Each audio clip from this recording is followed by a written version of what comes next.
नमस्कार मित्रों, सुबह की महत्वपूर्ण खबरों के साथ उपस्थित हूँ और इन खबरों को पहले आप संक्षेप में सुनिए। इसके बाद वीडियो में अंत तक आप विस्तार से जानेंगे। यूपीटीईटी 15 जून से आवेदन लेने की तैयारी। जिले के भीतर तबादले की प्रक्रिया ठप, शिक्षकों में रोष। बेसिक शिक्षा विभाग में 1474 कार्मिकों की मौत। 12वीं बोर्ड इस तरह हो सकता है आकलन और जुलाई तक रिजल्ट। नई भर्ती के लिए बीटीसी व डीएलएड प्रशिक्षुओं ने कराया मुंडन। इस प्रकार ये महत्वपूर्ण खबरें हेडलाइंस हैं और इनको आप विस्तार से वीडियो में देखिए। साथ ही साथ चैनल को सब्सक्राइब अवश्य करें। और अब आइए खबरों को विस्तार से देखते हैं। महत्वपूर्ण खबर उत्तर प्रदेश में टीईटी से संबंधित है। प्रयागराज उत्तर प्रदेश शिक्षक पात्रता परीक्षा यूपीटीईटी 2020 के लिए ऑनलाइन आवेदन 15 जून के आसपास शुरू करने की तैयारी है।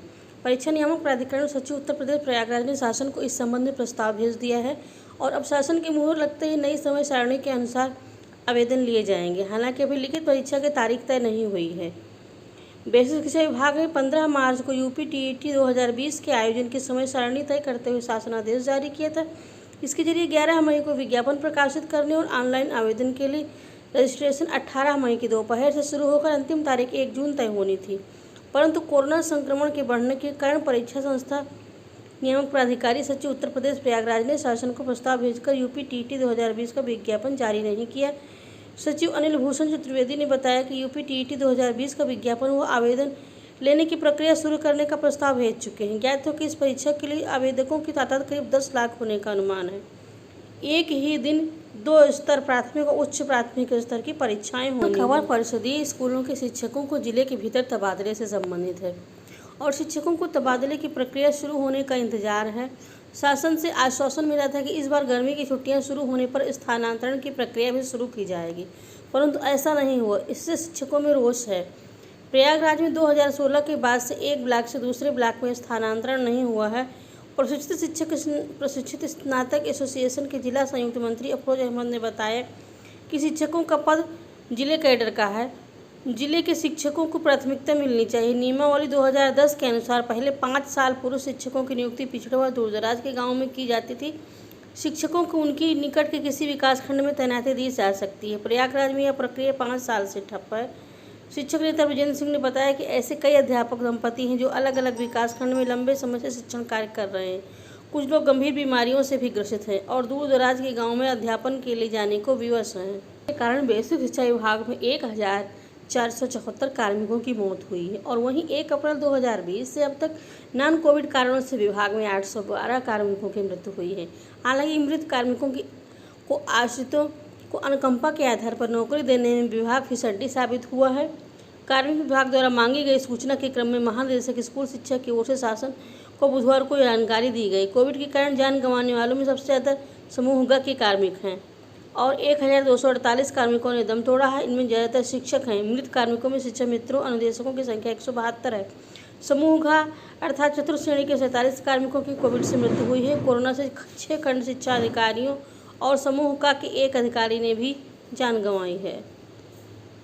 12वीं की बोर्ड परीक्षा रद्द होने के बाद छात्रों की निगाहें अब केंद्रीय माध्यमिक शिक्षा बोर्ड सीबीएसई के आकलन के फार्मूले और रिजल्ट घोषित करने की तारीख पर टिकी है।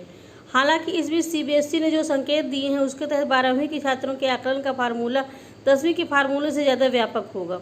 ये फार्मूला अगले 1-2 दिनों में घोषित हो सकता है और रिजल्ट जुलाई तक आने की संभावना है।